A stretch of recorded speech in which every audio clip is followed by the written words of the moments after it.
ওমর ফারুক বলে, ওসমান, আজকে আমি অর্ধ পৃথিবীর খলিফা হয়েছি, কিন্তু অতীতে আমার খবর জানো? ওসমান গনি বলে, আমি তো জানি না, আপনি বলেন।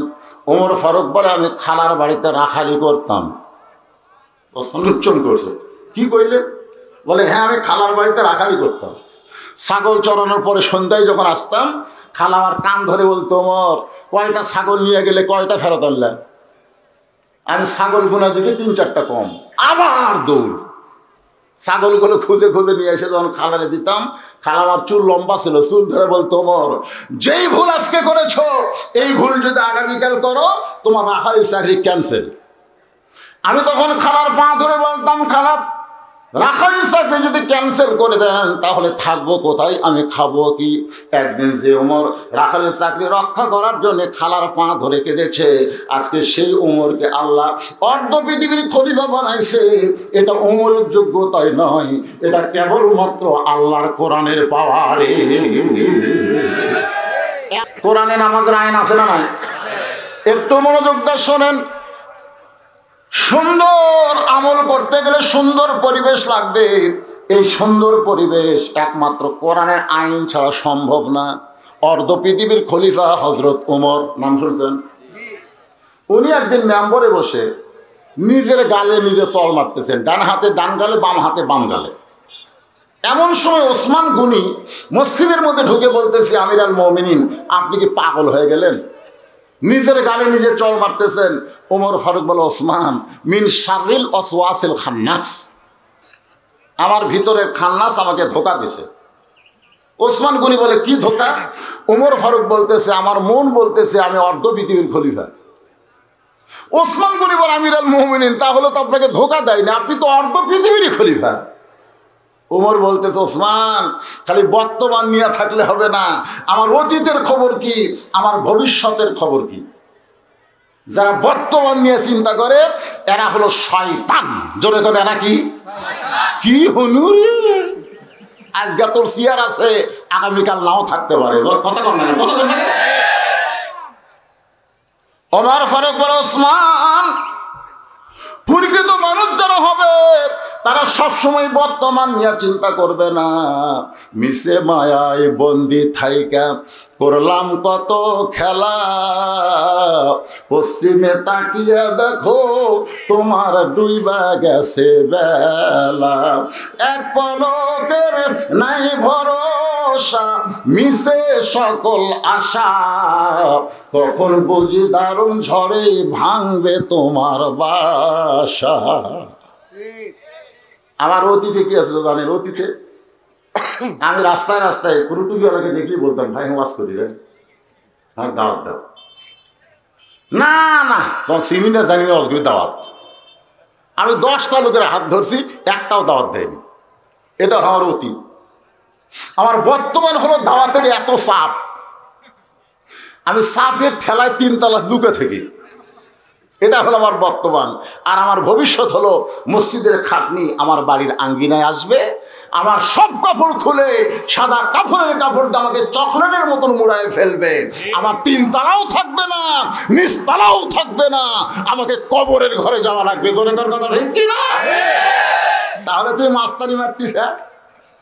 3 তলায় উঠে বলতেছ 1.5 লাখ টাকার খাট, 12,000 টাকার কম্বল ওরে তামানে দিয়ে বলতেছে আমার বাসা আমার ঘর, আমাকে নামাইকে।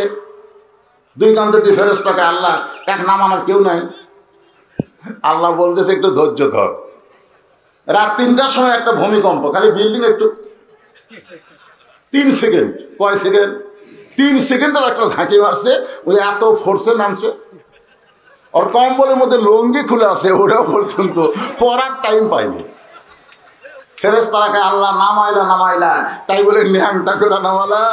আল্লাহ কয় বর্তমান নিয়ে যারা অহংকার করবে ভবিষ্যতে তাদের পরিণতি ন্যাংটা হওয়া লাগবে। আপনি কি মনে করতেছে? একটু মনোযোগ দিয়ে খেয়াল করবেন। ওমর ফারুক বলে, ওসমান, আজকে আমি অর্ধ পৃথিবীর খলিফা হয়েছি, কিন্তু অতীতে আমার খবর জানো? ওসমান গনি বলে, আমি তো জানি না, আপনি বলেন। ওমর ফারুক বলে, আমি খালার বাড়িতে রাখালি করতাম। ওসমান উচ্চন করছে, কি কইলেন? বলে, হ্যাঁ, আমি খালার বাড়িতে রাখালি করতাম। ছাগল চড়ানোর পরে সন্ধ্যায় যখন আসতাম, খালা আমার কান ধরে বলতো, ওমর কয়টা ছাগল নিয়ে গেলে কয়টা ফেরত আনলা? আমি ছাগল গুনা দিকে 3-4টা কম। আবার দৌড়, ছাগলগুলো খুঁজে খুঁজে নিয়ে এসে যখন খালারে দিতাম, খালা আমার চুল লম্বা ছিল, চুল ধরে বলতো, ওমর যেই ভুল আজকে করেছো এই ভুল যদি আগামীকাল করো তোমার রাখালের চাকরি ক্যান্সেল। আমি তখন খালার পা ধরে বলতাম, খালা রাখালের চাকরি যদি ক্যান্সেল করে দেন তাহলে থাকবো কোথায়, আমি খাবো কি? একদিন যে ওমর রাখালের চাকরি রক্ষা করার জন্য খালার পা ধরে কেঁদেছে, আজকে সেই ওমরকে আল্লাহ অর্ধ পৃথিবীর খলিফা বানাইছে। এটা ওমরের যোগ্যতাই নয়, এটা কেবলমাত্র আল্লাহর কোরআনের পাওয়ারে। এখন আপনারা বলেন এই কোরআনের পাওয়ার আছে না নাই? কিন্তু আমাদের বাংলাদেশে ক্লাস 2 ছেলে পিঠের উপর ব্যাগ নিয়ে খাড়া হয়ে পেশাব করতেছে। আমি বললাম, বস বাবা, খাড়া হয়ে পেশাব করা জায়েজ না। তুই কোন ক্লাসে পড়িস? তুই পড়িস চাচা, তুই বস, তোর স্যার তোকে শিখায়নি কেমন পেশাব করা লাগে? ও তখন বলে, চাচা যে কি কয়, আমি প্রাইমারি স্কুলের পেশাবখানা যাই দেখি আমার স্যারই খাড়া হয় পেশাব করে, আর স্যারই খাড়া হয় মারে, তার ওই বসবি? একদম একদম ঘোড়াডম সাজে ঢাকঢোল লোক ঝাঁঝর বাজে, এই মিথ্যা শিক্ষা দিয়া মাস গেলে 50,000 টাকা বেতন পায়। আর জালিকাল কিতাবুল আরাইবা বিহুদাল্লিল মুত্তাকিন, আল্লাহর বাণী শিক্ষা দিয়া মাস গেলে বেতন চাইলে আগে মাদ্রাসা সভাপতির মর্জির উপর, মনের উপর তাকাতে হয়, মন ভালো না খারাপ।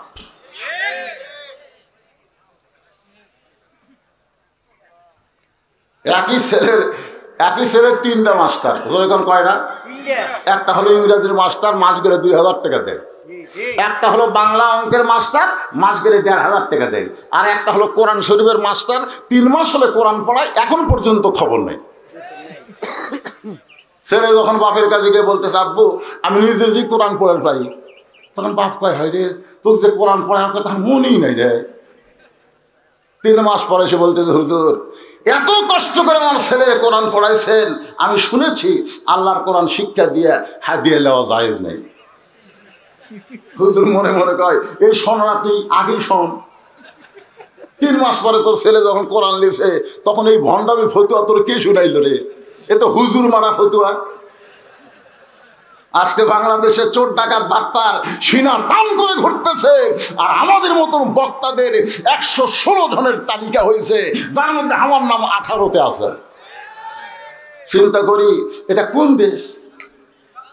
যেই দেশে আলেম ওলামার তালিকা হয়, চোর ডাকাত দুর্নীতিবাদ ঘুষখোরের তালিকা হয় না। ধরে কোন কথা কন না কেন, কথা কন না কেন? একটু মনোযোগ দিয়ে শুনবেন। এই কোরআনের ক্ষমতা আছে না নাই? ওমর ফারুক আল্লাহর ক্ষমতা, কোরআনের ক্ষমতা দেখার জন্যে, নিজের চোখে কোরআনের ক্ষমতা দেখার জন্যে ছদ্মবেশে মদিনার অলি গলি ঘুরতেছেন।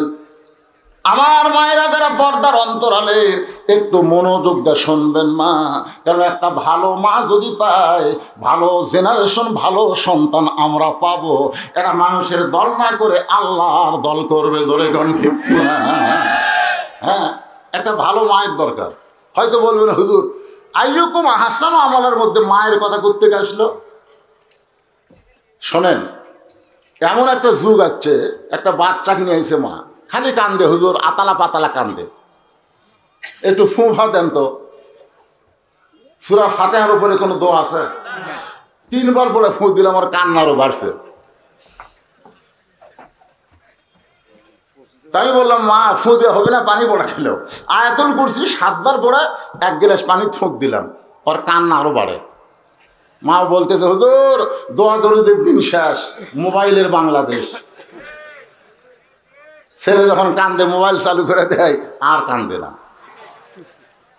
সেই সময় আল্লাহর কোরআনকে কতটুকু আপনারা বিশ্বাস করবেন এটা বোঝানোর জন্য একজন নারীকে নিয়ে আসতেছি। একটা মা যদি ভালো হয়, তার পেটের বাচ্চা আল্লাহর ওলি হবে। জোরে কর কথা, ঠিক কিনা? বাচ্চা হওয়ার আগে নিয়ত করে ডাক্তার করবা না ইঞ্জিনিয়ার করবা। ছেলে কয়, বাপ কয় ছেলে হলে ডাক্তার না, ছেলে হলে ইঞ্জিনিয়ার, মেয়ে হলো ডাক্তার। একজনও কয় না পেটের যদি আমার ছেলে হয় আমি কোরআনের হাফেজ বানাবো, একজনও কয় না। আজকে ডাক্তার কারা হয়? গরিবের সন্তান না ধনী সন্তান? অধিকাংশ ধনী সন্তান ডাক্তার, আর অধিকাংশ গরিবের সন্তান হাফেজ। আপনি একবার চিন্তা করে দেখেন, যে বেটা কোরআনের হাফেজ হলো, ও কি পিছনে থাকবে না সামনে যাবে? কোন জায়গা?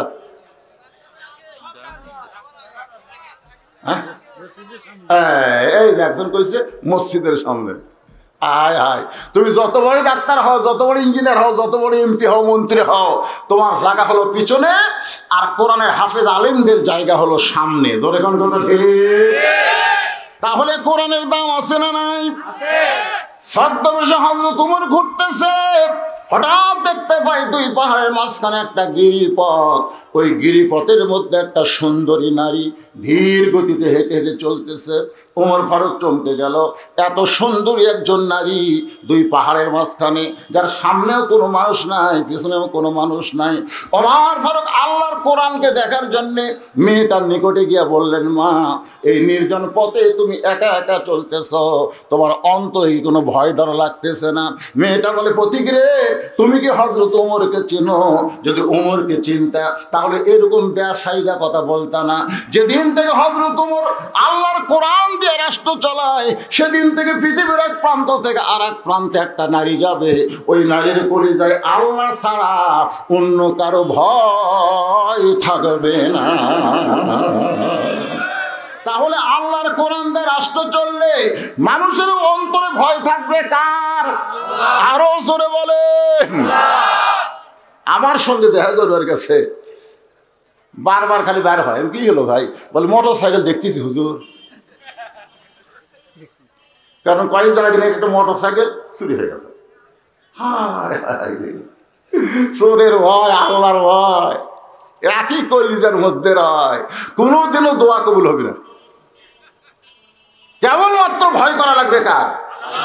তাহলে আমার সঙ্গে যারা পারেন তারা বলবেন, সেদিন ষোড়শী নির্জন পথে যাবে, কোনো জন কটু কথা কবে না, পথে আর প্রান্তরে সম্পদের মোহে পড়ে খুন আর জানি হবে না। সবাই বলেন, যদি মেনে চলি কোরআন, জোরে কন, যদি মেনে চলি কোরআন আর রাসূলের বিধান, সকলেই শান্তিতে থাকবে।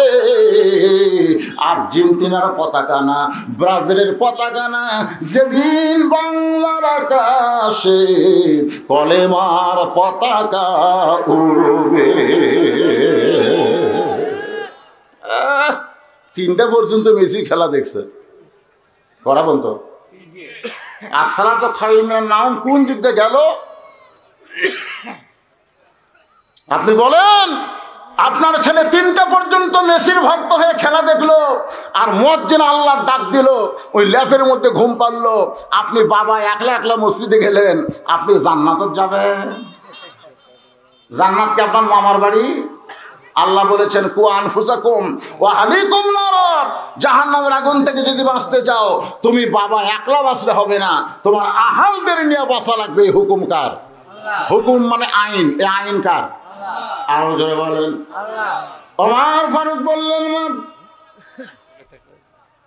তুমি ধীর গতিতে চলতেছ, আমার মনে হয় তোমার ভিতরে কোনো দুঃখ কাজ করতেছে, কারণ তোমার চাল চলন দেখে বুঝতে পারলাম তোমার ভিতরে কোনো দুঃখ না থাকলে এত ধীরে ধীরে তুমি কেন হাঁটতেছ? মেয়েটা বলে, পথিক রে, আসলেই আমি হলাম একজন দুঃখী নারী, আসলে আমি একজন দুঃখী নারী। আজকে 6 দিন হলে হযরত ওমরকে আমি খুঁজে বেড়াই, 6টা দিন হলে হযরত ওমরকে আমি খুঁজে বেড়াই। যদি হযরত ওমরকে পাই তাহলে আমার দুঃখের কথা তার কাছে একটু বলবার চাই। ওমর ফারুক বললেন, মা, তুমি কি জানো না ওমর হলো অর্ধ পৃথিবীর খলিফা? ওমরকে যদি পাওয়ার চাও তাহলে রাষ্ট্রীয় ভবনে যাও, গণভবনে যাও, সংসদ ভবনে যাও। ওইগুলা এলাকায় না গিয়া তুমি 2 পাহাড়ের মাঝখানে খুঁজতেছো। ওমর কি গরু ছাগল নাকি যে 2 পাহাড়ের মাঝখানে তাকে পাওয়া যাবে? মেয়েটা হলো, প্রতিক্রিয়া তুমি জানো না আল্লাহর কোরআন দিয়ে যখন রাষ্ট্র চলবে তখন নেতা খোঁজা লাগবে না, নেতারাই দুঃখী মানুষকে খুঁজে বেড়াবে। আর আমাদের বাংলাদেশে নেতা গাড়িকে ড্রাইভারকে বলতেছে গাড়ি বের কর। ড্রাইভার বলতেছে কেন স্যার? বলো ওই যে লোক আসতেছে। না স্যার ওরা তো ফকির। নেতা বলতেছে ভোটের আগে ফকিরও যা হামো তাই থামা। গাড়িতে থামাইছে। নেতা এখন গাড়ি থেকে নেমে সালাম দেয়, চাচা আসসালামু আলাইকুম। চাচা খালি স্যার দিকে তাকায়। নেতা বলে কি দেখেন? কাক সালাম দিলা? এখানে তো কোনো মানুষ নাই বাবা, তুমি কাক সালাম দিলে? বলে আপনাকে দিলাম। এই পাগল, আমি ভিক্ষা করে খাই। বলে ভোটের আগে চাচা আপনিও যা হামু হতে। হায় বাংলার নেতাগুলো ভোটের আগে যে ভালো হয়, ভোটের পরে এই ভালো চরিত্র যদি ধরে রাখতো তাহলে ওমর ফারুকের সঙ্গে আল্লাহ জান্নাত দিয়ে দিত। ঠিক কিনা? মেয়েটা বলতে তো ঠিক, আল্লাহর কোরআন দিয়ে যখন রাষ্ট্র চলবে তখন নেতা খোঁজা লাগবে না, নেতারাই দুঃখী মানুষকে খুঁজে বেড়াবে। আল্লাহর কোরআন দিয়ে যখন বাংলাদেশ চলবে কোনো গরিব মানুষ ধনীর বাড়ি যাওয়া লাগবে না, বরং ধনীরাই গরিবের দরজায় দরজায় ঘুরবে। 100 টাকার মধ্যে 2.5 টাকা গরিবের হক। আপনি না দেওয়া পর্যন্ত জান্নাতে যাবার পারবেন না। আপনি 14 বার হজ করেন, কই মদিনার মাটি ভাই রে, প্রতি বছর আমরা করবার যাই। ওর বাড়ির পাশে একটা গরিব মানুষের মেয়ের বিয়ে হচ্ছে না টাকার অভাবে, ওই সেই দিকে তাকায় না, ওই খালি মক্কা মদিনার দিকে তাকে আসে। এই তুমি যত বড় সম্পদশালী হও, আল্লাহ বলেছে একবার হজ কর আর হজের টাকা দান কর। অমতিমুল জাইয়ান, ক্ষুধার থেকে অন্নদান। আল্লাহর জান্নাত 8টা তার দিকে তাকে থাকে। ও ব্যক্তি কখন জান্নাতে আসবে? আর ফ্যাশন হয়ে গেছে। প্রথমবার কাবা ঘর দেখে তোমার ভিতরে যে তাকওয়া অর্জন হবে, প্রথম রাসূলের রওজা দেখে যে তাকওয়া অর্জন হবে, দ্বিতীয়বার তৃতীয়বার দেখো আর সেই তাকওয়া তোমার অন্তরে আসবে না। কারণ বারবার দেখলে অন্তরে তাকওয়া আসবে না বলে আল্লাহ একবারের কথা কইছে। জোরে কোন কথা ঠিক কি? একবার। প্রত্যেকবার যায় অত্যাচারে শতকরা 2.5 টাকা গরিবক দেওয়া লাগবে, না দেওয়া তো জান্নাত যাওয়া না। 1 লাখ টাকা থাকলে 2,500, 1 কোটি টাকা থাকলে 2.5 কোটি, 100 কোটি থাকলে 2.5 কোটি, 100 কোটি টাকা থাকলে 2.5 কোটি জাকাত। তখন কোরআনে আইন চলবে, গরিবেরা খালি দরজা খুলে সিএলে বসে থাকবে। দুনিয়াতে যাবে বলে ভাই আমার কাছে তোর এই কয় টাকা আসলে, তখন বলতেছে মাফ কর, আমি নেবো না ভাই। দুনি কয় কে ভাই লে ভাই রে, মাফ কর। উনি তখন আর এক দরজার যাবি, ওর দেখে গরিব দরজা বন্ধ করে দিবে। ওই 1 ব্যাগ টাকা নিয়ে 7 দিন ধরে ঘুরতেছে, একটা গরিব ও টাকা নিচ্ছে না, উনি আর বাড়িতে আর পারতেছে না, কারণ এইটা হলো গরিবের হক। বাড়িতে গেলি জাহান্নাম। 7 দিন ধরে ঘুরে ঘুরে কোনো গরিব যখন পায়নি, তখন মরুভূমির মধ্যে গিয়ে দেখে মাথার তেলে বস্তা দিয়ে একজন ঘুম পাড়তেছে। ওই এখন খুশি হয়ে আসসালামু আলাইকুম, বস্তালে মাথা তুলে বলতেছে আলহামদুলিল্লাহ। দেখ এলাকায় দিলাম সালাম, তুমি আল্লাহ শুকর আদায় করো। বলে 1 বস্তার টাকা গেলে 15 দিন ঘুরতেছি ভাই, কোনো গরিব নাই রে। টাকার বস্তা ব্যাগকে 2 জন বলতেছে আল্লাহ আল্লাহ, তাহলে গরিব কোথায় গেল? আল্লাহ বলতেছে সুদ ভিত্তিক অর্থনীতিকে দাফন করে যাকাত ভিত্তিক অর্থনীতি যখন চালু হয়ে যাবে, ওই দেশের জন্য আল্লাহ রহমত বরকতের দরজা খুলে দিবে। আজকে আমাকে কি চলতেছে? খালি ব্যাংকের সুদ, পাড়ায় পাড়ায়। আপনারা ভালো করে শোনেন, যে ব্যক্তি সুদ খাবে, যে ব্যক্তি সুদ খায়, ওই যতই তওবা করুক আল্লাহ তওবাও কবুল করবে না। কেন? কারণ সুদ খাওয়া হলো বান্দার হক, আর তুমি আল্লাহর কাছে তওবা করতে যা, যার কাছ থেকে সুদের টাকা নিছ ফেরত দিয়ে আর পাও ধরা মাপ লেওয়া লাগবে। ভাই তুই মাফ করলে আমার মাফ হবি রে, তাছাড়া আল্লাহ মাফ করবি না। যারা সুদ খায়, যতবারই হজ করেন, যতই নামাজ পড়েন, আপনি জান্নাতে যাবার পারবেন না। আর সুদের 1 টাকা যে খাসে, নিজের মায়ের সঙ্গে কোন কিতাবে 29 বার, কোন কিতাবে 42 বার জিনা করার গুনাহ হয়। কারা কারা সুদ খান হাত তোলেন তো দেখি। একজনও খাই না, সুবহানাল্লাহ। আমি যে বলবো একজনও খায় না, আপনারা বলবেন সুবহানাল্লাহ, একজনও খায় না। যাক বারে বাংলাদেশের মধ্যে একটা ভালো জায়গা তো আজ করতেছে, সুবহানাল্লাহ। কিন্তু যারা সুদ দেয়, এই কথাটা খেয়াল করবেন, কিন্তু যারা সুদ দেয় তাদের তওবা আল্লাহ কবুল করবে।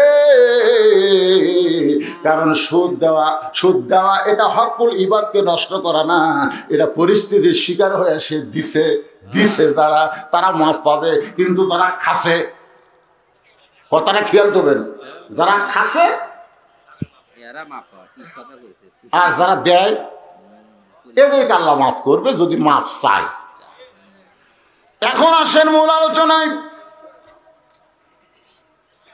ওমর ফারুক বলতেছে, মা তোমার মন কি বলতেছে? মেয়েটা বলতে 6 দিন হলে হযরত ওমরকে খুঁজতেছি, আমার ঈমান বলতেছে আর 1-8 দিনের মধ্যে ওমরকে পাওয়া যাব ইনশাআল্লাহ। আপনারা বলেন তো মেয়েটা ওমরকে পাশে কি পায় না?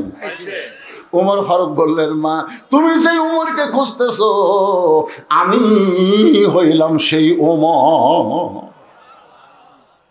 মেয়েটা বলতেছে, আলহামদুলিল্লাহ, আপনি সেই ওমর, অর্ধবিধের খলিফা আপনি?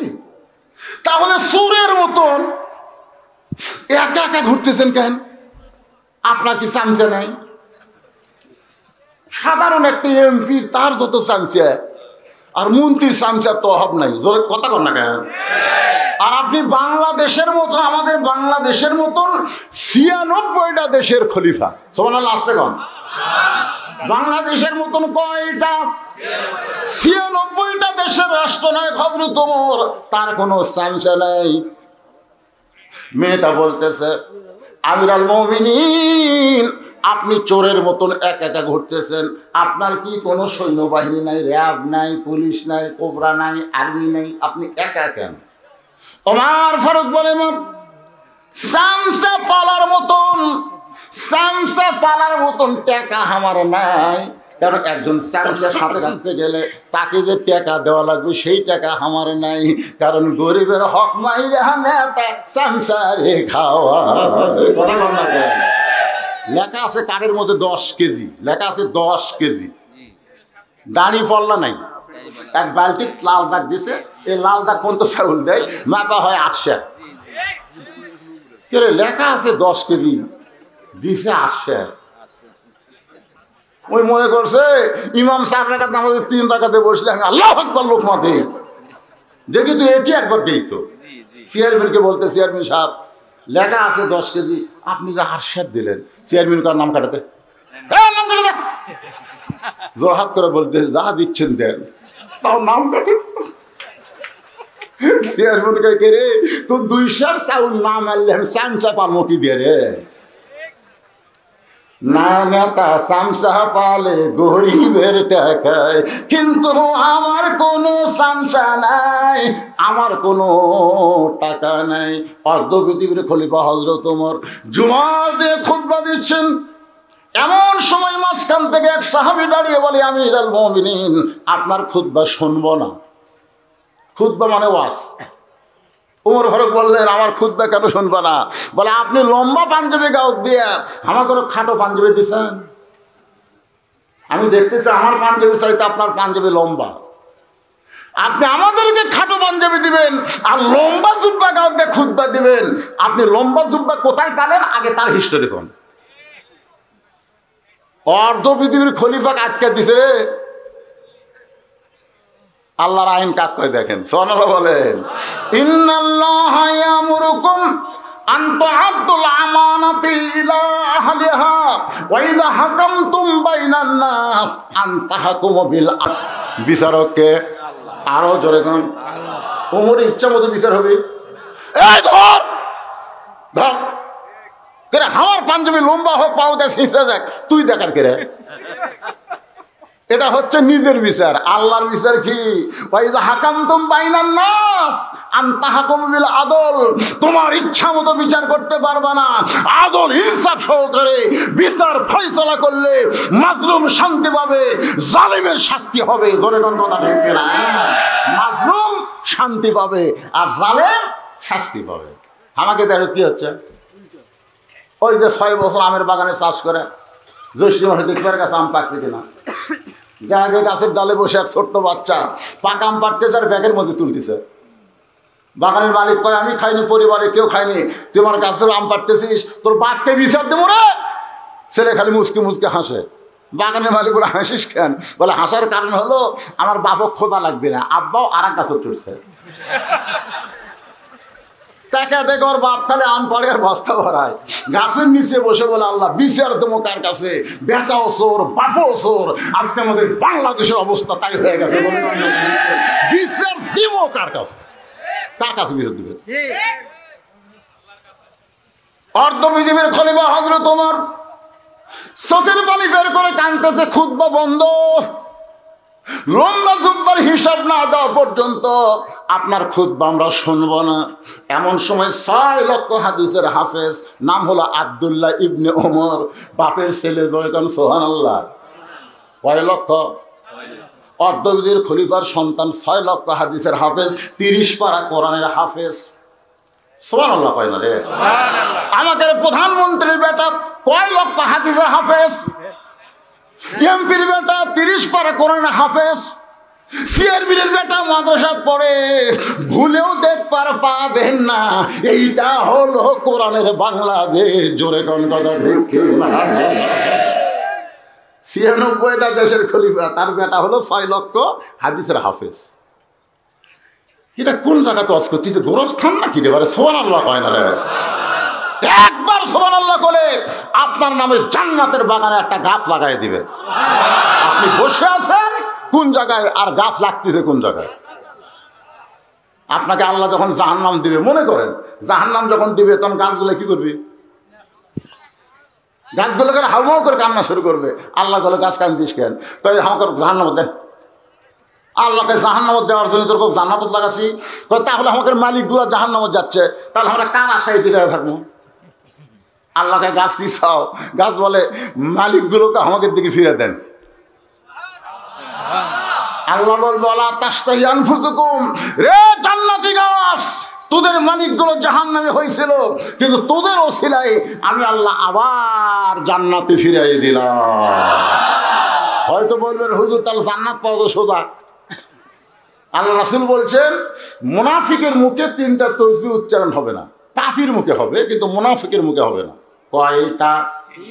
একটা হলো সুবহানাল্লাহ, আলহামদুলিল্লাহ, আল্লাহু আকবার। কয়টা? মুনাফিকের মুখে এই 3টা উচ্চারণ হবে না, তবে পাপী হইতে পারে। এই 3টা তাসবিহ যারা উচ্চারণ করে, রাসূল বলেছেন জান্নাত দেয়া না দেখা পর্যন্ত তাদের মরণ হবে না। সুবহানাল্লাহ। এখন বলেন সুবহানাল্লাহ বলতে আপত্তি আছে? রাত 11:15টায় তুলে দিবেন, আর বক্তা একলা ওয়াজ করবে, আপনার ঘুম পাড়বে। সেই বক্তা সগলি মিলে ওয়াজ হবে, ও আজ সাইজ না করতে 11:15 বাচ্চা। আরে কয়টা বন্ধ হবে সে পরের কথা, কিন্তু এই শীতের দিনে যা করছেন আজকে করছেন, আর কোনো দিনেই ভুল করবেন না। আপনি কথা বুঝতে পারছেন? কারণ 12টার মধ্যে ওয়াজ শেষ করবেন, বাড়ির যা ডাঁটে ঘুম দেবেন, 6টায় ফজরের নামাজ, বাড়ির যাতে যে 1 ঘন্টা লাগলো, তার 1টা বাজলো, 1টার সময় খালি আল্লাহুম্মা বিসমিকা আমুতু আহইয়া হয়ে গেল, একটা না ঘুম হবে 5টা পর্যন্ত। উঠে দেখবেন আমি তো ওয়াশরুমে গেছিল, আর মনই নাই, শরীর সেই। আর এখন ছেড়ে দেবো, বাড়ির যা ঘুম দেবেন, মুয়াজ্জিনই চেতন পাবি না। এক মুয়াজ্জিন ওয়াশরুম বেড়াচ্ছিল, ওয়াশরুমে যা শুতিছে চেতন পাইনি। যারা ওয়াশরুম আসেনি তারা মসজিদে গেছে, যাদেরকে আজানি হয়নি। তখন মুয়াজ্জিনের বাড়িতে গেছে, কেন মুয়াজ্জিন আজান দিসনি, কে ওয়াশরুম গেছিল? ভাই আমার ওয়াশরুম যাইনি রে, আমার মসজিদে, আর তুই শুনবার যে আজান দিসনি। এই হিসাবে ওয়াজ না শোনাই ভালো। না আজগাতা হবে না, সাইজ মতো মার হবে, জাগা মতো শেষ হবে। আপনার একটু হাহু করবেন, কি কোন ভালো আছেন তো? বহুদিন পর আপনার এলাকায় এসি ভাই যান, একটা হাহু না করলে ওয়াজটা ঠিক মতো আসবে না। ওমর ফারুকের ছেলে আব্দুল্লাহ ইবনে ওমর 6 লক্ষ হাদিসের হাফেজ, বাবার পাশে দাঁড়ায় বলতেছে, রে নবীর সাহাবীরা, আমার বাবার পরনে লম্বা জুব্বা থেকে তোমরা লোকমা দিলে, কিন্তু আমার পরনে দেখো কোনো নতুন জামা নাই। তোমাদের খাটো হলেও তো নতুন জামা পরেছ, আমার পরনে কিন্তু নতুন জামা নাই। সাহাবীরা আব্দুল্লাহ, আজকে জুমার দিনে নতুন জামা না পরে তুমি এই পুরাতন জামা কেন পরলা? আব্দুল্লাহ বলতেছে, আমার বাবার শরীরে লম্বা জুব্বা দেখতেছ, এই জুব্বা বাবার একলা কাপড় না, আমি আব্দুল্লাহর কাপড় বাবারে দান করার কারণে বাপ বেটার কাপড় একত্র করে বাবা লম্বা জুব্বা পরে আজকে খুতবা দেয়। এখন বলো খুতবা শোনা যাবে কি যাবে না? সমস্ত সাহাবীরা বলে, আল্লাহ তোমার কোরআন দিয়ে যখন রাষ্ট্র চলবে এমন ভালো নেতা জনগণ দেখতে পাবে। ওমর ফারুক বলে, মা কি দুঃখ তোমার, যেই দুঃখের জন্য আমার 6 দিন হলে খুঁজতেছ, তোমার দুঃখটা কি? এখন বলেন মেয়েটার দুঃখ শোনার দরকার আছে না নাই? মেয়েটা বলতেছে, আমিরুল মুমিনিন, আমার জীবনের সবচাইতে বড় দুঃখ হলো আমি 6 বছর বয়সে ঈমান গ্রহণ করছি। ঈমানের কলেমা পড়েছি তা কিন্তু বলে নাই, কারণ স্বাধীনতার সময় অনেক হিন্দুরা ঈমানের কলমা পড়েছিল। ঈমানের কলমা পড়লে হবে না, ঈমানকে গ্রহণ করা লাগবে। জোরে কোন কি করা লাগবে? মেয়েটা বলতেছে 6 বছর বয়সে ঈমানকে গ্রহণ করেছি, শুধুমাত্র ঈমানকে গ্রহণ করার অপরাধে 12 বছর আমি জেলখানায় বন্দি জীবন কাটাইছি। সকালবেলা 3টা করে চাবুক, বিকেলবেলা 3টা করে চাবুক মারছে। আমার দেহের এমন কোনো জায়গা নাই যে জায়গায় চাবুকের আঘাত লাগে নাই। ইয়া আমিরুল মুমিনিন, আমি যেই দেশের জেলখানায় বন্দি ছিলাম ওই দেশের নাম হলো রোম দেশ। আপনি যখন রোম পারস্য দখল করলেন তখন আল্লাহর কোরআন থেকে তেলাওয়াত করে বললেন, মুসলমান কোন রাষ্ট্র যখন দখল করবে ওই রাষ্ট্র তখন মানুষের আইনে চলবে না, আল্লাহর আইনে চলবে। আল্লাহর আইনে যখন কোনো রাষ্ট্র চলবে ওই রাষ্ট্রের কোনো জেলখানার দরকার পড়বে না। এই জন্য জেলখানার দরজাগুলো আপনি মুক্ত করে দিলেন। আমি 6 দিন আগে জেলখানার দরজা থেকে বের হয়েছি, কিন্তু আমার দাদা খ্রিস্টান, আমার বাবা খ্রিস্টান, আমার 14 গোষ্ঠী খ্রিস্টান। একজন খ্রিস্টান আমি মুসলমান হয়ে যুবতী অবস্থায় কোথায় যাব? এই কারণে 6 দিন হলে আপনাকে খুঁজতেছি। যদি আপনার দেখা পায়, আপনার কাছে দুঃখী মেয়েটা একটু আশ্রয় চায়। ওমর ফারুক বললেন, মা তুমি আমার কাছে আশ্রয় কেন চাবে? ইসলাম তোমাকে অধিকার দিয়েছে। জোরে কান সুবহানাল্লাহ। আপনারা বলেন তো, নারীদের অধিকার ইসলামে আছে না নাই? এই জোরে কান আছে না নাই? কিন্তু আমাদের মাকে মাথা গরম করে দেয় কতকগুলো নাস্তিক।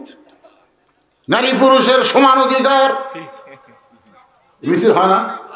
নারী পুরুষের সমান অধিকার। কে রে নারী? তুমি যদি মা হও, ডিসেম্বরের 25 তারিখ আমার মা মারা গেছে, আমি সেই দিন বুঝবার পারছি আমার বাবা মরল 18 সালে, আমার চোখ দিয়ে পানি পড়ে গাল ভিজে গেছে, কিন্তু মা মরার পরে আমার চোখের পানি বন্ধ হয় না। আমি বুঝতে পারলাম মা বেঁচে থাকা অবস্থায় সন্তান বুঝবার পারে না। ধরে তোর কথা ঠিক। বাবা আনন্দে মাতিয়া সাগরে ভাসাইয়া সেই যে চইলা যায় খবর লয় না মাজন, ধরিয়া উদরে কতই কষ্ট করে 10 মাস পরে পায় প্রসবের বেদনা, এমন দরদি ভাবে কেউ হবে না আমার মা, মা গো। আপনাদের কাছে একটা বিষয় জানতে চাই, মায়ের পায়ের তলে জান্নাত না বাপের পায়ের তলে? তাহলে ইসলাম অধিকার কাক বেশি দিল? আর এই শালীরা কয় সমান অধিকার। এক জায়গাত খেলে আল্লাহ বলেছে, কোরআনের গোটা কোরআন খুঁজে দেখেন, এক জায়গাত আল্লাহ বলেছে, কি বলছে? আর রেজালু কাওয়ামুনা আলা নিসা, পুরুষরা নারীদের উপরে থাকবে। আর এইটাই তাসলিম নাসরিন নির্বাচিত কলম কিতাবের মধ্যে উল্লেখ করে বলেছে, ওরে বাবা রে, পুরুষের পায়ের তলে মেয়েকে থাকা লাগবে। আমরা বউ পায়ের তলে থুই, কথা কর না গান। যত বড়ই মরদ হোক, বর্তমান পরিবেশে বউ থেকে ভয় করতেছে, যত বড়ই মরদ হোক। আমি হুজুর পর্যন্ত মাঝে মধ্যে আসলে একে সেই গিয়ারে আছে, বুঝতেছেন না? এখন মেয়েরা কেমন অধিকার, একটা অ্যাঙ্গেলে ডোজ দেয়। ডাইরেক্ট বলা যাবে না, অ্যাঙ্গেলে বলি, কারণ টাঙ্গাইলে ওয়াজ করতেছিলাম, এমন সময় বলতেছি মা পর্দার মধ্যে থাকা লাগবে। অকরনা ফি বুয়ুতিকুন্না ওয়ালা তাবাররাজনা তাবাররুজাল জাহিলিয়াতিল উলা। মেয়েরা ঘরের মধ্যে থাকো, মেয়েরা জোরে কথা বলবা না, মেয়েরা জোরে কোরআন তেলাওয়াত করতে পারবা না। মেয়েরা যদি নামাজের মধ্যেও কোরআন তেলাওয়াত জোরে করো তাও তোমাদের পর্দার খেলাফ হবে। আমি এই আয়াত দিয়ে যখন তাফসীর করতেছি এমন সময় এক মেয়ে আমার একটা স্লিপ দিছে, হুজুর মেয়েদের কথা যদি পর্দা হয়, পরপুরুষ যদি শোনা জায়েজ না হয়, তার প্রধানমন্ত্রী যে ভাষণ দিচ্ছে এই ভাষণ শোনা কি? আমি চিন্তা করলাম প্রধানমন্ত্রীর ভাষণ শোনা কি, এটার উপর যদি ডাইরেক্ট ফতোয়া দেয় আমাকে আর যমুনা পার হওয়া লাগবে না, যমুনার এই পারে আমাকে সাইজ করবে ধরে। আমি চিন্তা করলাম কে রে, প্রধানমন্ত্রী মেয়া মানুষ রে, তার ভাষণ শোনা আমাকে জন্য কি, এটা কেমনে বলি? এমন সময় আল্লাহর কোরআন বলতেছে উদউ ইলা সাবিলি রাব্বিকা বিল হিকমা। মাওলানা রে ডাইরেক্ট বলা লাগবে না, অ্যাঙ্গেলে বইলা যা, আমি আল্লাহ তোরে সাইরা দিব। এই জন্যে ভাইজান পর্দার সরে জ্বালানি ঘর বানাচ্ছে, অস্থায়ী ঘর, চাটাই দিয়া, জরিকান কি দিয়ে, ইলিশ মাছ ধরার জন্য। হঠাৎ উঠছে ঝড়, এত ঝড় খালি বালু উঠতেছে। এক আধ ঘন্টা পরে স্বামী জ্বালা বলতেছে আমার পেশাব লাগছে রে। বউ কয় দরজা খোলা যাবে না, বালু এসে ঘর মাখে যাবে। স্বামী কয় তাহলে ঘরের মধ্যেই করি। বউ কয় না, এত বড় মানুষ ঘরে পেশাব করলে থাকা যাবে। স্বামী কয় পেশাব লাগলো তাহলে পর মুখে রে। বউ কয় আমার কান্দে চড়েন, আমার কান্দর চড়া ওপরে সামান্য চাটাই একটা স্যাদ করেন, ওই স্যাদ দিয়ে যন্ত্র বার করে পেশাব করেন। ওই বইয়ের কান্দে ছিল স্যাদ দেয়া যন্ত্র পার করে পেশাব করছে। এক আধ ঘন্টা হয়, বউ কয় আমারও পেশাব লাগছে গো। স্বামী কয় স্যাদ তো করাই আছে, খালি কান্দর চড়বার বেড়ে দিবা। এবার স্বামীর কান্দে বউ চলে পেশাব করে, পেশাব তো স্বামীর বুক ভিজা যায়। স্বামী ছিল পেশাব করিস কোথায়, পড়ে কোথায়? বউ কয় মরার স্বামী জানো না সব জায়গায় সমান অধিকার চলে না। এই জন্য আল্লাহ বলে রেজালু কাওয়ামুন আলান নিসা, এক জায়গায় আল্লাহ একটু মেয়েদের উপরে পুরুষকে জায়গা দিছে। জায়গা বুঝে ধরে কারণ কি বোঝা। কিন্তু আপনি যদি মা হন তাহলে আপনার পায়ের তলে সন্তানের জান্নাত। ওমর ফারুক বললেন মা আমার কাছে তুমি আশ্রয় কেন চাইবা, ইসলাম তোমাকে অধিকার দিয়েছে। মেয়েটা বলতে আমিরুল মুমিনিন ইসলাম আমাকে কি অধিকার দিল? ওমর ফারুক বললেন তোমার বয়স কত? মেয়েটা বলতে 6 বছর বয়স ঈমান গ্রহণ করেছি আর 12 বছর জেলখানায় বন্দি জীবন কাটাইছি। হিসাব করলে কয় বছর? আরো জোরে কন। ওমর ফারুক বললেন মা বহু অধিকার ইসলাম তোমাকে দিয়েছে, তার মধ্যে বর্তমানে 1 নম্বর অধিকার হলো ভালো একটা ছেলের সঙ্গে বিয়া বসা। ভালো একটা ছেলের সঙ্গে, কি ছেলে? তাই বলে মনে করো না সুন্দর ছেলে শাকিব খান, মনে করো না লুচ্চা 1 নম্বর। এই শালা আগে বাচ্চা জন্ম দেয় তারপরে বিয়ার কথা কয়। অপু সরকার করলো এটা শাকিব খানের সন্তান। সাংবাদিকরা ধরলো কে ভাই, অপু সরকার বলতেছে এটা নাকি আপনি সন্তান।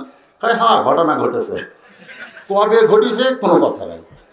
বুবলি বলতেছে এটা শাকিব খানের সন্তান। সাংবাদিক বলে ভাই এটাও কি আপনি সন্তান? বলে ঘটনা যখন ঘটেই গেছে ভিত্তে বলে লাভ কি। আর মামুনুল হক বউলিয়া করে আপনার কাবিন আছে চাপা খালি ঝুঁকতে মারা দরকার। লুচ্চাক ধরিস না, আলেম গোলাক ধরো, লজ্জা করো না। যে আলেমের হাতে হাত লাগানোর জন্য মানুষ পাগল। গতকাল মাহফিল করে ভয় নামি না, আরে জনগণ যায় একটা করে চিপি মারে ভাই হাত, মানে মহব্বতের সরে মারে চিপি। তা আমার 1 হাত 500 জন লোক যদি একটা করে চিপি মারে ওই হাত মিলে ঘুমার পারবো? আমি ভয় নামি না, লোকগুলা সব যাক সবাইকে নামে না ভাই একটু পরে নামবো ভাই। এই হাতে মুসলমান করার জন্য লক্ষ লক্ষ মানুষ পাগল, সে হাতে হাত করে দেওয়ার জন্য নয়। ধরে কোন কথা দেখবে না, এই দিন শেষ নয়, আরো দিন আছে। কথা কোন আছে না? ধরে কোন আছে না? এই 2 হাত আল্লাহর জন্য তুলবে। কি হচ্ছে বাবা? কি তোমাদের খবর কি? আদায় এখন আবার করা লাগবে, আদায় করা লাগবে না, খোলাখুলি কম জানাই করছে আপনি করা লাগবে। ঘুরঘুর ঘুরঘুর করে এত ঘরে গায়ে ওই দাঁড়ায়া দাঁড়ায়া সারা রাত কোরআন তেলাওয়াত শুনছে।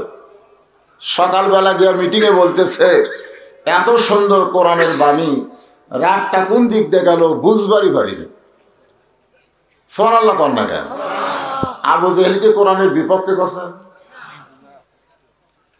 এত সুন্দর কোরআনের বাণী, কোরআন শুনতে শুনতে রাতটা কোন দিক দিয়ে গেল আমি আবু জেহেল বুঝবারই পারিনি। আবু সুফিয়ান বলতেছে নেতা, যেই কোরআন শুনতে শুনতে রাত চলে যায় আপনি বুঝবার পারেন না, সেই কোরআন ধরলে অসুবিধা কি?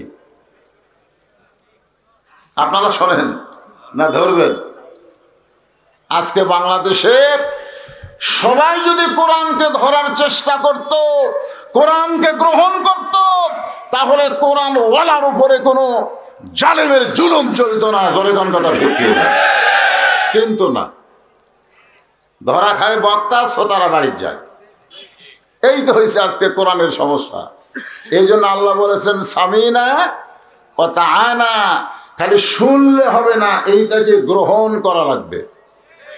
আমি কোরআন থেকে যে আয়াতের তাফসীর করব, এটা খালি শুনলে হবে না, আজকে এটা আমাদের গ্রহণ করা লাগবে। রাজি আছেন? গ্রহণ করতে গেলে একটা পরিবেশ লাগবে। সব পরিবেশে কোরআনকে গ্রহণ করা যায় না। কোরআনকে গ্রহণ করতে গেলে কোরআন বিজয়ের আন্দোলন করতে হবে। দরকার হলে জীবন দিব, কিন্তু আল্লাহর কোরআনের দল আমরা ছাড়ব। আল্লাযী খালাকাল মাউতা ওয়াল হায়াতা লিয়াবলুয়াকুম আইয়ুকুম আহসানু আমালান ওয়া হুয়াল আজিজুল গফুর। আসলে কোন জায়গায় কোন দলের লোক বেশি, এটা বক্তারা বুঝতে পারে।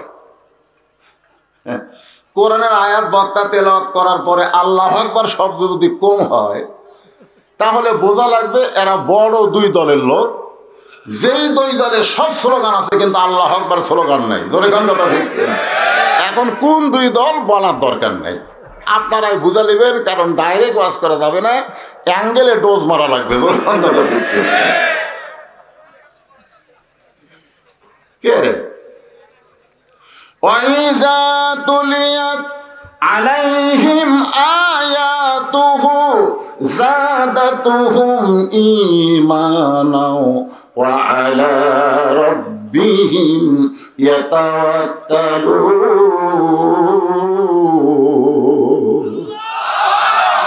কোরআনের আয়াতের তেলাওয়াত শুনলে ঈমান বাড়ে না কমে?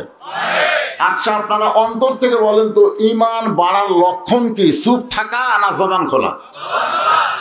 আজকে আমাদের বাংলাদেশে এত অত্যাচার, এত নির্যাতন হওয়ার পেছনে একটাই কারণ হলো চুপ থাকা। সব জায়গায়, নিজের বাড়িতেও আমি চুপ। আমার বউ স্টার জলসা জি বাংলা দেখবে, আমি চুপ। আমি কথা বলে গন্ডগোল করব? আমার ছেলে সারাদিন আগের মতন 4G মোবাইল নিয়ে ঘুরবে, স্ক্রিন ফ্যান পরে, আমি কিছুই বলবো, চুপ। কথা বললি বাপ ছেলের মধ্যে সম্পর্ক নষ্ট হবে। আমার মেয়ে প্লাজো পরে, হাই হিল করে, বুকের ওন্না গলা ফিতা বানায় ঘুরবে, আমি কথা বললি বাপ মেয়ের মধ্যে সম্পর্ক নষ্ট হবে, চুপ। তেলের দাম 100 থেকে 200 গেছে, আমি কথা বললে গোস্তর দাম 400 থেকে 700 গেছে, চুপ। পেঁয়াজের দাম হঠাৎ 80 থেকে 150, চুপ।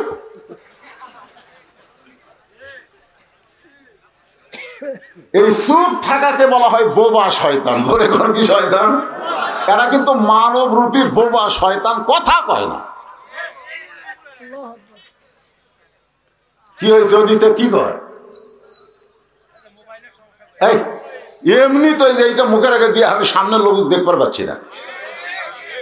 এখানে এমন কোন লোক নাই যে আমার ওয়াজ শোনেনি। জোরে কোন ঠিক কিনা? এই শীতের মধ্যে একটু কালো মানুষকে দেখতে পাচ্ছে, দেখে শুনবি। সেই দেখাই যদি না হয়, এত খেপা যাবি।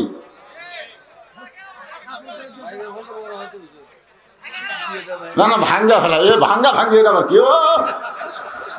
যে জায়গাটা তোমার মুখ খোলা লাগবে ওই জায়গা তুমি চুপ। তুমি আলুর বাগুনের মধ্যে ঘুম পাড়তেছ 3 তলা বাড়ি থুয়ে। আপনারা বলেন তো আলুর বাগুনের মধ্যে ঘুম পাড়ে 3 তলা বাড়ি থুয়ে ওই কি আল্লাহর ভয় না পুলিশের ভয়? পুলিশের পোশাক পরে আজরাইল গেছে। আজরাইল যায় বলতেছে কে রে ভাই খবর কি? তুমি এই আলুর বাগুনের মধ্যে কেমন খবর জানলে? বলে আমি আজরাইল রে। হায় হায়, পুলিশ ধরার ভয়ে আমার আজরাইল ধরার কথা মনেই নেই। বর্তমান বাংলাদেশের মানুষ পুলিশ ধরবে এই চিন্তা সব সময় করে, কিন্তু হঠাৎ যে আজরাইল ধরবে এই চিন্তা মুসলমানের কলিজাত নাই। একটু জবান খুলবেন জাগা মতো, তাই বলে সব জাগাত না। আল্লাহ কোরআনে বলতেছেন আল্লাযী খালাকাল মাউতা ওয়াল হায়াতা লিয়াবলুয়াকুম আইয়ুকুম আহসানু আমালান ওয়া হুয়াল আজিজুল গফুর।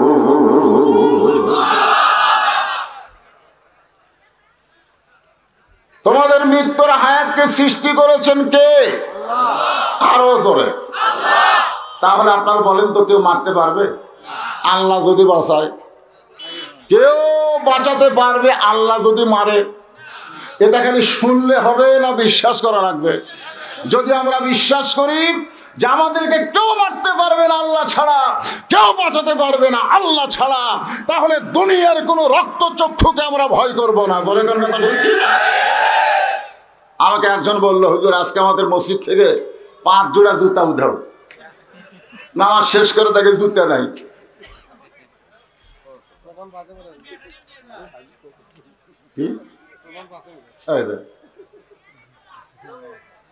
তা এখন চিন্তা করেন, আপনারা চিন্তা করেন এই জুতা চোর কি বেশি? এদের সংখ্যা হলো মাত্র 2 জন। গোবিন্দগঞ্জ উপজেলার কেন্দ্রীয় মসজিদে 2 জন জুতা চোর ঘরে। দরজার জুতা দেখে বলে আমাকে ভয়ে সব জুতা ভিতরে ঢুকছে। তখন একজন কয় না রে, ভিতরে যখন ঢুকছে তাহলে মুসল্লি হ। ওই যায় তখন রুজু টুজু করে ভিতরে যায়, দেখে বাক্সের মধ্যে কোনগুলা ভালো। এরা ইমাম যখন নিয়ত করছে ও তখন নিয়ত ছাড়া ইলা জেহাতেল কাবা তো না, ওই ইলা জেহাতেল জুতে জুতে কয়টা আউট হয়ে গেছে। আজকে যদি আল্লাহর কোরআন থাকতো, কোরআনকে যদি আমরা গ্রহণ করতাম, চুরির হাত কাটা দাও চোরের এই বিধান যদি চালু থাকতো, জুতা কেন সোনার টোপলাও মসজিদে রাখলে কেউ হাত দিত না। তার মানে খালি শুনবো কিন্তু গ্রহণ করব না। আল্লাহ বলতেছেন লিয়াবলুয়াকুম আইয়ুকুম আহসানু আমালান ওয়া হুয়াল আজিজুল গফুর। তোমাদেরকে পরীক্ষা করা হবে। লিয়াবলুয়াকুম মানে কি? তোমাদেরকে পরীক্ষা করা হবে। আইয়ুকুম আহসানু আমালা, সুন্দর আমলের পরীক্ষা করা হবে। সুন্দর আমল যদি করতে চাই, এটা ধারাপাতের মতো আমার সাথে বলা লাগবে। সুন্দর আমল যদি করতে চাই তাহলে সুন্দর একটা পরিবেশ লাগবে। জোরে কোন কি লাগবে? সুন্দর একটা পরিবেশ যদি তৈরি করতে চাই তাহলে সুন্দর একটা সমাজ লাগবে। সুন্দর একটা সমাজ যদি তৈরি করতে চাই তাহলে সুন্দর একটা রাষ্ট্র লাগবে। সুন্দর একটা রাষ্ট্র যদি তৈরি করতে চাই তাহলে মানুষের তৈরি আইন দেওয়া হবে না, আমার আল্লাহর কোরআনের আইন লাগবে। ধরে বলেন ঠিক কিনা? এ কথা কি ঠিক? ঠিক? কার আইন? সবাই বলতেছেন না, জোরে বলেন কার আইন? লা ইলাহা ইল্লাল্লাহ জিকির করবেন আর ইংরেজদের আইন অনুযায়ী চলবে। এই জিকির দুনিয়ার মধ্যেই শেষ, মরার সময় আর মুখে আসবে না। জোরে কোন কথা ঠিক কিনা? আল্লাহ বলবে লিমা তাকুলু মা লা তাফালুন। তোর কলেমার সাথে তোর কাজের মিল নাই রে। তুই জিকির করিস আল্লাহর আর আইন মানে শয়তানের। হাতটা মিলে যায়। আমি চেয়ারম্যান সাহেব এখানকার থাকেন ভাই। আমরা একটু সকালে বার আসলাম তো সেই ওয়াজ হবে ভাই। না তা জানি, আমরা বহুত শুনছি আমি। ঠিক আছে, আমি কিন্তু আচ্ছা, বয়স ঠিক। হলে মাশাআল্লাহ। দোয়া করেন, আমার আম্মা একটু অসুস্থ তো। চেয়ারম্যান সাহেবের মা অসুস্থ, তিনিও শারীরিকভাবে মানসিকভাবে একটু অসুস্থ। আমরা তার জন্য দোয়া করি, তার মার জন্য দোয়া করি, আল্লাহ কবুল করে জোরে করে আমিন। তাহলে কি বলতেছি খেয়াল করতেছেন তো আপনি? ওয়াজ কিন্তু খুব লম্বা চড়া হবে না, কারণ আমাকে তুলাই দিছে দেরি করে, ওয়াজটাই বলে শেষ হবে দেরি করে, তা মনে করেন না। না না, জামাই শেষ করবি কেন? আমরা এখানে আইছি, এই যে আমার ভাই আছে 6:30টায়, আমাদের গাড়ি ঢুকছে 6:30টায়। এসার পরে জামাই উঠবে, শ্বশুর উঠবে 9:30টায়। কিন্তু উঠতে উঠতে দেরি হলো। আজকের যা সাইজ ভাই, আমি এই বছর যতগুলো মাহফিল করছি এইরকম টপ টপ করে নিয়র পড়া আর কুয়াশা শীত আমি কোনো মাহফিলে পাইনি। তারপরেও যে আল্লাহ আপনাদেরকে এখানে নিয়ে আইছে, এই জন্য আল্লাহর দরবারে হাজারো শুকরিয়া করে, কার কথা ঠিক কিনা? হ্যাঁ, এই জন্য কথা করে শুনবেন। তাহলে সুন্দর একটা রাষ্ট্র যদি গঠন করতে চায়, সুন্দর একটা সংবিধান লাগবে। বর্তমান প্রধানমন্ত্রী 564টা মসজিদ বানিয়ে দিছে। আমরা বিশ্বাস করি প্রধানমন্ত্রী একজন ধার্মিক এবং নামাজকে ভালোবাসে, যার কারণে 564টা মডেল মসজিদ বানিয়ে দিছে। জোরে কোন কথা ঠিক কিনা? ঠিক। হ্যাঁ, কিন্তু সমস্যা হলো মসজিদ আছে, মুসল্লি নাই। না, মসজিদ আছে কিন্তু মুসল্লি নাই। এখন আপনি বলেন তো, মসজিদ বানানোর আগে মুসল্লির কথা খেয়াল করা লাগবে। আমরা মসজিদ তৈরি করি মুসল্লির কারণে, জোরে কথা কন না কেন? কিন্তু আমরা মসজিদ তৈরি করে দেখলে মুসল্লি নাই। আমি অনেকগুলো মডেল মসজিদে নামাজ পড়ে দেখছি, বড় বড় 1 কাতার 2 কাতার হয়। এখন সরকার শুধু মসজিদ বানালে চলবে না, সরকারের উপরে আল্লাহর আইন বিধান হলো আল্লাযীনা ইম্মাক্কান্নাহুম ফিল আরদ। মুসলমানের মধ্যে কাউকে যখন ক্ষমতা দেওয়া হয়, ক্ষমতার মালিক আওয়ামী লীগ না, ক্ষমতার মালিক উমুক না, ক্ষমতার মালিক হচ্ছে আমার আল্লাহ। ধরে কোন কথা ঠিক কিনা? কেউ যদি বলে আওয়ামী লীগ ক্ষমতায় আছে, বুঝবেন তার ঈমান গেছে, কারণ ক্ষমতা কে আছে? আল্লাহ। ওয়াহু আলা কুল্লি শাইইন কাদির। সবাই আমার সঙ্গে পড়েন, তুইজ্জু মান তাশা ওয়া তুযিল্লু মান তাশা বিয়াদিকাল খায়র ওয়া হুয়া আলা কুল্লি শাইইন কাদির। 1 নম্বর দায়িত্ব হলো আকামুস সালাত, নামাজ কি করো? আরো জোরে কর, নামাজ। আজকে যদি নামাজ কায়েম থাকতো তাহলে আমাদের কি হতো? হাদিসে আছে বিস্তারিত, হুজুরি কলব ব্যতীত করছেন কালেও নামাজ তো হবে না। তবে কেন দাও জুয়ারি, মানুষকে দেখাও নামাজ পড়ি। তবে কেন দাও জুয়ারি, মানুষকে দেখাও নামাজ পড়ি। ও তোমার সিদ্ধ বীজে সুফসল ফলবে না। আজ কেন আল্লাহর নামাজ কায়েম হইল না?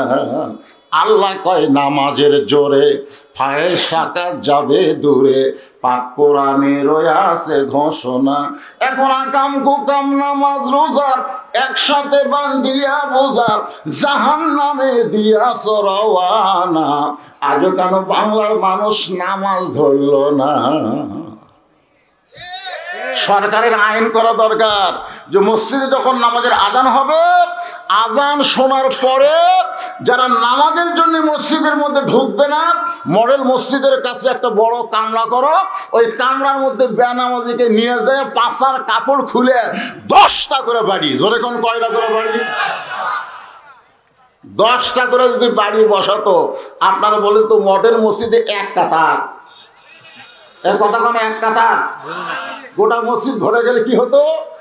ইন্নাস সালাতা তানহা আনিল ফাহশাই ওয়াল মুনকার। একমাত্র নামাজি পারে জানলা দরজা বন্ধ করে একার ভোট না দিয়ে 50 জনের ভোট দেওয়া, এর থেকে বাঁচাই দিতে। একমাত্র নামাজি পারে দরজা জানলা বন্ধ করে অশ্লীল ভিডিও, অশ্লীল সিনেমা না দেখে আল্লাহর ভয় কলিজার মধ্যে রাখা। একমাত্র নামাজি পারে আমাদের যুবকগুলোকে অন্য সুন্দরী নারীর দিকে না তাকায়া নিচের দিকে তাকায় থাকা। ধরে কোন কথা ঠিক কিনা? একমাত্র নামাজ। আজকে সেই নামাজ আমাদের নাই। এখানে এমন আল্লাহর বান্দারা আছে যারা মাগরিবও পড়েনি, এশাও পড়েনি, ওয়াজ শুনতেছে। কারণ সকালে যা গল্প মারবি ওয়াজ ছাড়তে গেলে তখন কই না, খালি নামাজের ওয়াজ করছে, সালার চাপার লাত্তি মারা দরকার। লা সালাত লা ঈমানা, যার নামাজ নাই তার কোনো ঈমানই নাই। যারা নামাজ নাই তার কি নাই? বাইনাল আবদি ওয়াল কুফরি তারকুস সালাত, বান্দার কাফের মধ্যে পৃথক করার জিনিস তার নামই হলো নামাজ। যারা নামাজ পড়বে তারা আল্লাহর বান্দা, আর যারা পড়বে না তারা হলো কাফের। এক মিছিলে বলতে হবে। আমি বলবো বেয়ানামাজি, আপনারা বলবেন কাফের। বলতে পারবেন না? বেয়ানামাজি হলো না, এতগুলা মরদ মানুষের এর একটা মিছিল হলো। এর যারা মাগরিব এসা পড়েন তারাও পড়েন বেয়ানামাজি। আরো জোরে জোরে হলো না? মার্কা আছে কোন সে মার্কা? কোন সে মার্কা? আপনার বলবেন বেয়ানামাজি। মার্কা আছে কোন সে মার্কা? বেয়ানামাজি। এখন যারা মাগরিব এসা পড়েনি ওরাও যদি কাফের কাফের মিছিল করে, কান্দের ফেরেশতা কবে আল্লাহর কান্দ থাকবো না? এই মাগরিব এশার নামাজ না পড়ে কাফের কাফের মিছিল করতেছে, আল্লাহ বলতেছে ফেরেশতা সাক্ষী থাক, ফজর থেকে যদি নামাজ শুরু করে দেয়, ও যত নামাজ না পড়েনি এই নামাজ না পড়ার পাপ আমি আল্লাহ মাফ করে দিয়ে দিলাম। তাহলে ফজর থেকে কি নামাজ ধরা যাবে? যাবে না, কারণ বক্তার ওয়াজ দিয়ে নামাজ ধরা যাবে না। নামাজ ধরতে গেলে আল্লাহর আইন লাগবে। ধরে কোন কি লাগবে? من يهدي الله فلا مضل له ومن يضلله فلا هادي له। সকলে জবান খুলে বলেন আশহাদু আল্লা ইলাহা ইল্লাল্লাহু ওয়াহদাহু লা শারীকা লাহু ওয়া আশহাদু আন্না মুহাম্মাদান আবদুহু ওয়া রাসূলুহু الذي أرسل رسوله بالحق بشيرا ونذيرا وداعيا إلى الله بإذنه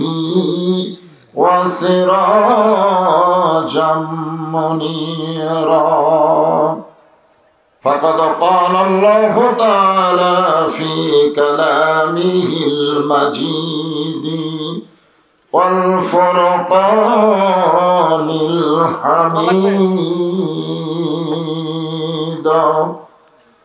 জবান খুলে সকলে পড়েন আউযু বিল্লাহি মিনাশ শাইতানির রাজিম। বিসমিল্লাহির রহমানির রহিম।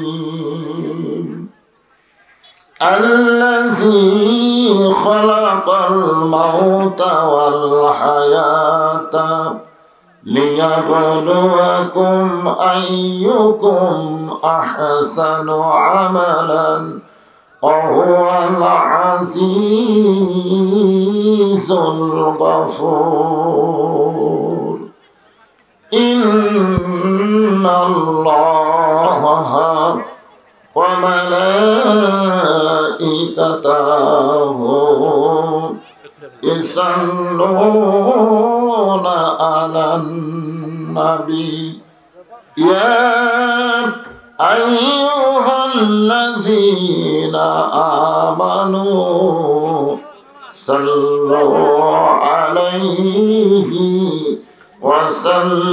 وسلموا تسليما.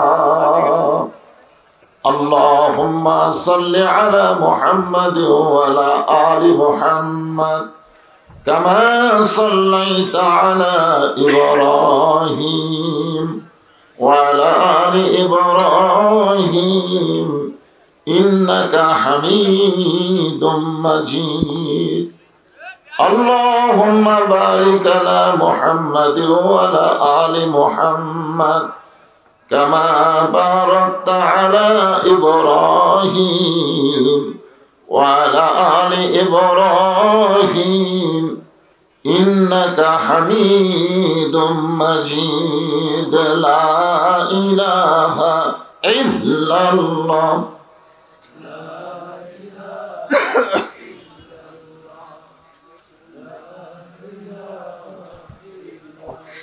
لا إله إلا الله সবাই জবান খুলে আল্লাহর জিকির করে লা ইলাহা ইল্লাল্লাহ চাঁদ সূরজ আর গ্রহ তারা আল্লাহ নামের পাগল পারা চাঁদ সূরজ আর গ্রহ তারা আল্লাহ নামের পাগল পারা আমার আল্লাহ নামের এতই দয়া আল্লাহ নামের এতই মায়া লুকিয়ে রাখছেন হে আল্লাহ জোরে লা ইলাহা ইল্লাল্লাহ লা ইলাহা ইল্লাল্লাহ লা ইলাহা ইল্লাল্লাহ লা ইলাহা ইল্লাল্লাহ লা ইলাহা লা ইলাহা ইল্লাল্লাহ মুহাম্মাদুর রাসূলুল্লাহ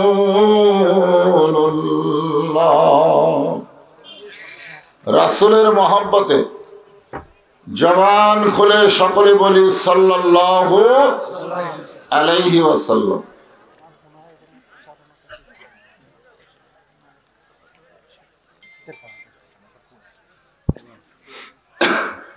গুমানীগঞ্জ কাছারিপাড়া নূর আলা নূর আল কোরআন হাফিজি মাদ্রাসা কমিটি কর্তৃক আয়োজিত মাদ্রাসার উন্নয়ন কল্পে আজকের এই ঐতিহাসিক তাফসিরুল কোরআন এবং ওয়াজ মাহফিল।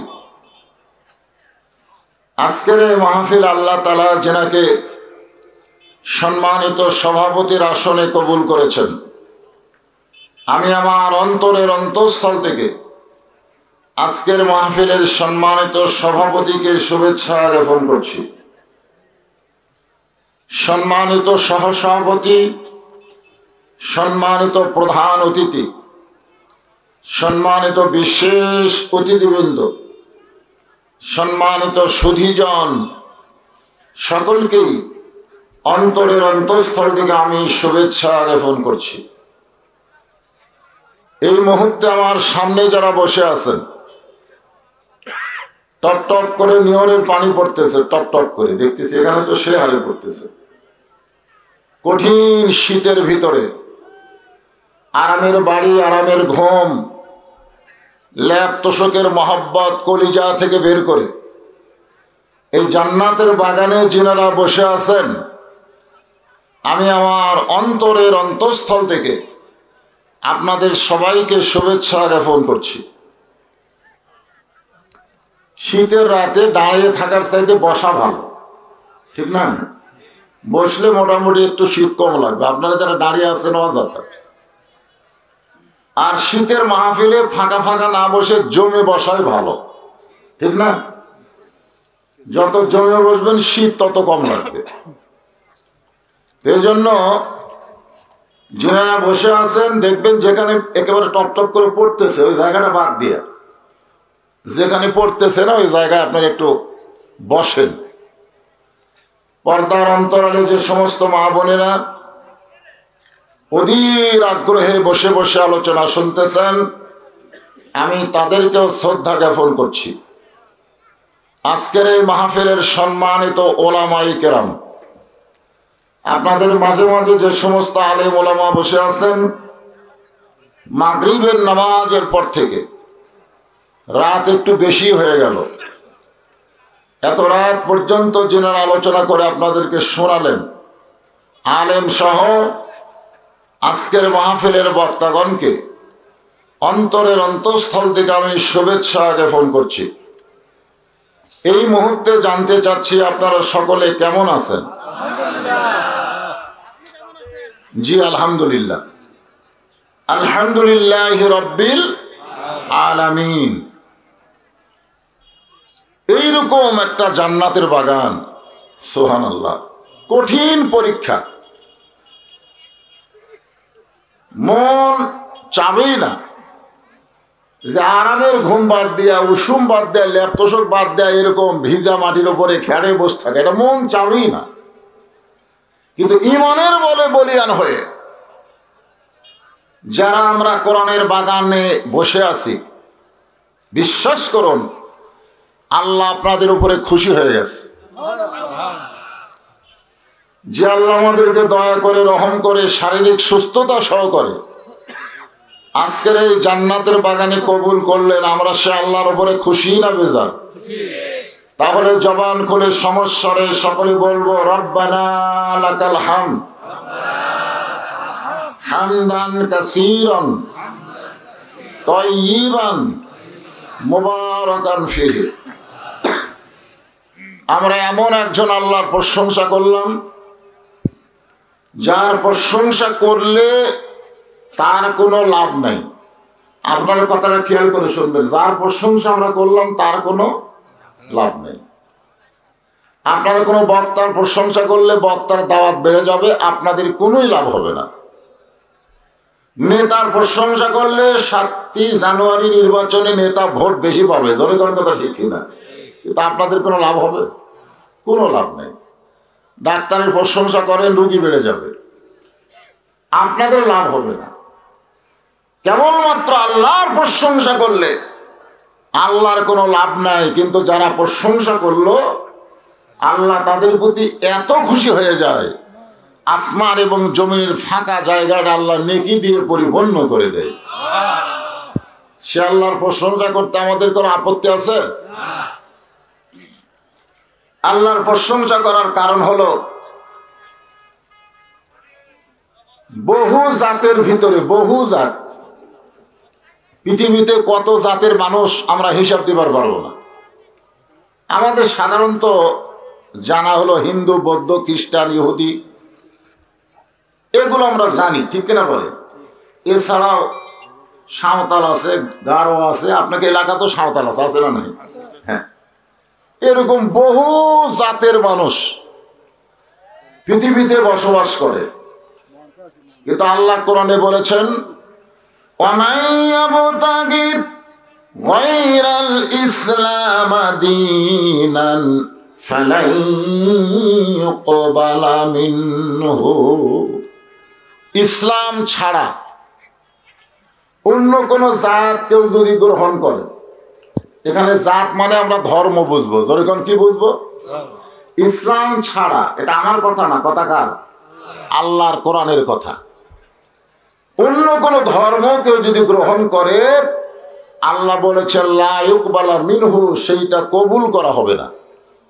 আল্লাহর কাছে একমাত্র কবুলযোগ্য ধর্মের নাম কি? আর সেই ইসলামের ভিতরে আমরা জন্মসূত্রে মুসলমান, যখন সুবহানাল্লাহ।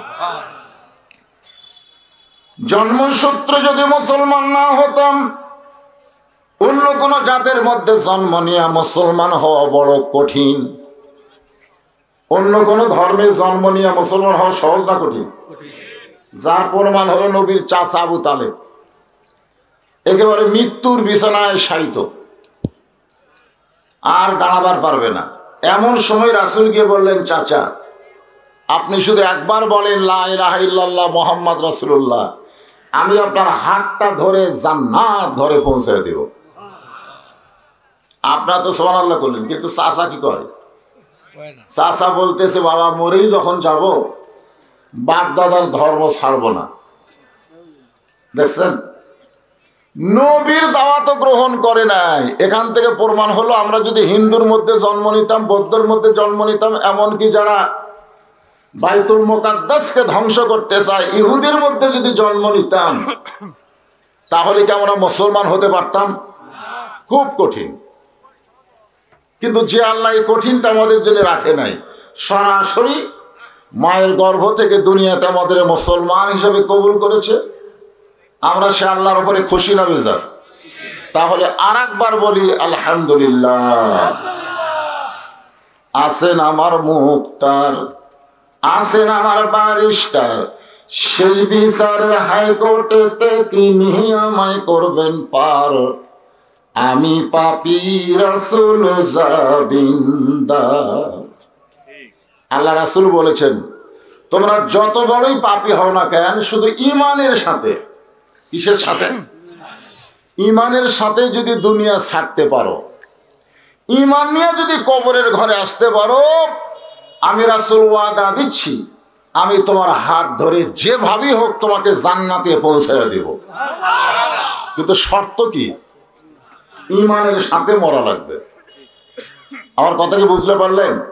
আমরা যত পাপ করি, কিন্তু মরার সময় ঈমান নিয়ে লা ইলাহা, এই কলেমা পড়তে পড়তে আমরা যদি দুনিয়া ছাড়তে পারি, রাসূল আমাদের উকিল হবেন, আমাদের ব্যারিস্টার হবেন, আল্লাহ হাকিমের কাছে আমাদেরকে সুপারিশ করে, জেরা করে করে, জাবিন করে আমাদেরকে জান্নাতে পৌঁছায় দিবে।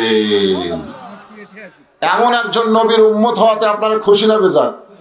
তাহলে আর একবার বলি আলহামদুলিল্লাহ। এখন আসেন, যে কোরআন থেকে আপনারা ওয়াজ শুনবেন, যে কোরআন 1400 বছর আগে, এখন 1450-1500 বছর আগে আল্লাহ বললেন যালিকাল কিতাবু লা রাইবা ফিহি হুদাল লিল মুত্তাকিন।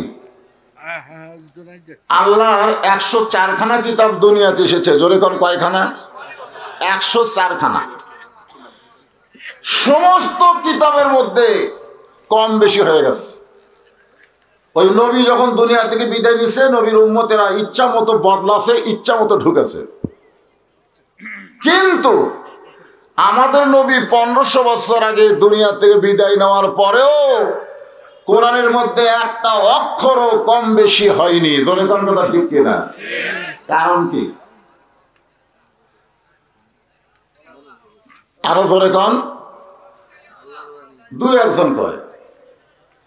আল্লাহ কোরআনে নিজেই বলেছেন, ইন্না নাহনু নাযালনা যিকরা ওয়া ইন্না লাহু লাহাফিজুন। ভাগ্য গুণে এই কিতাব পাওয়া হলো আমাদের ভাগ্য। আমরা সেই কিতাব থেকে আলোচনা শোনার জন্য এত কষ্ট করে বসে আছি, ঠিক কিনা বলেন? কি কষ্ট হোক, কিন্তু শর্ত হলো কি জানেন? আপনারা তাও বসে বসে শুনতেছেন, ঠান্ডা লাগুক তাও বসিছেন, কিন্তু আবু জেহেল বসারও চান্স পায়নি।